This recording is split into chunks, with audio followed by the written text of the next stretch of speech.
Hi, this is part 2 of the Qurani,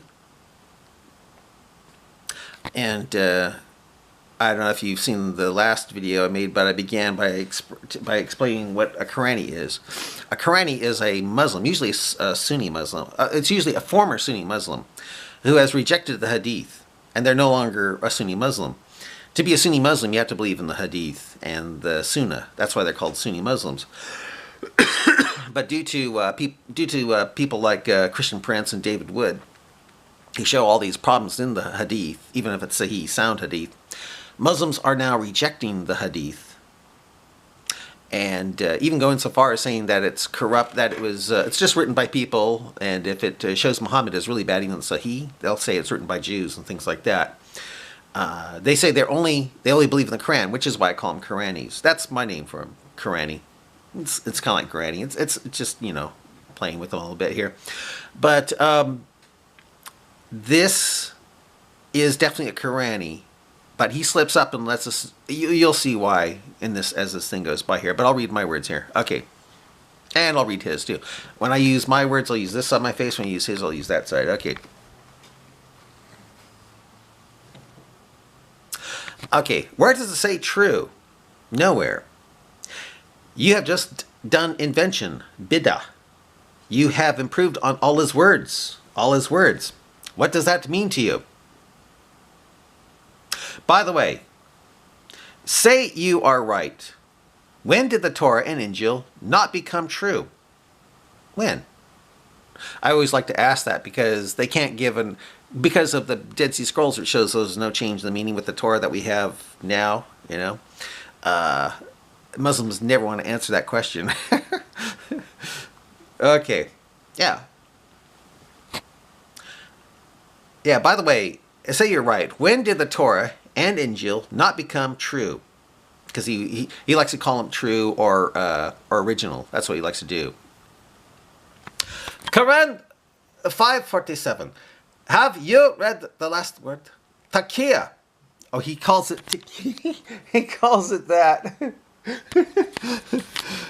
Came as righteous while you are arguing all this time.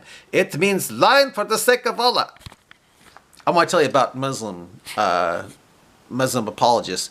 They deliberately misspell words so you can't look them up. You can't research them.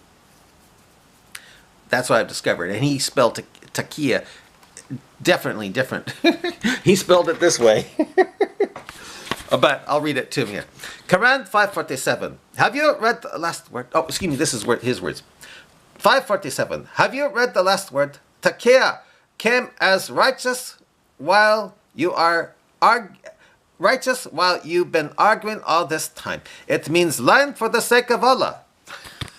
Lying for the sake of Allah.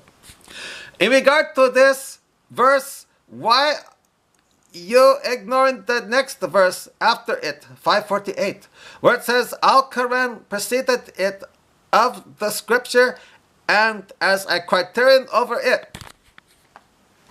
Actually, in my Pixel version of the Quran 5:48, it says the Quran confirms whatever scripture that went before it. Do you believe that? No, I bet you don't. By the way, nice to see that you agree with me that taqiyya is lying for the sake of God, because he called it lying for the sake of God. Pray tell, what is not for the sake of Allah? Since you feel you are fighting me for the sake of Allah, how can I believe what you say? How? Yeah. Quran 10:94. So you believe Muhammad is messenger of God? No, I just believe that you should use him as an example here to come to me if you are in doubt about the, quote, clear signs, Quran, since I have read the before scriptures, Bible. Because this is what the verse says, quote, what God given you is the truth, and if you in doubt, as those who read the book before you, you're in doubt as those who read the book before you. Oh, that's not the way the Quran reads. Oh, he's changing the meaning there. Yeah. As truth, if you in doubt, as those who read the book before you. He's changing it. No, it's if you're in doubt about what we read, then go to those who've read the scriptures before you. Man, what a liar! I've got to. Oh yeah, here. Oh, what is this? Oh. Okay. I'll stop it.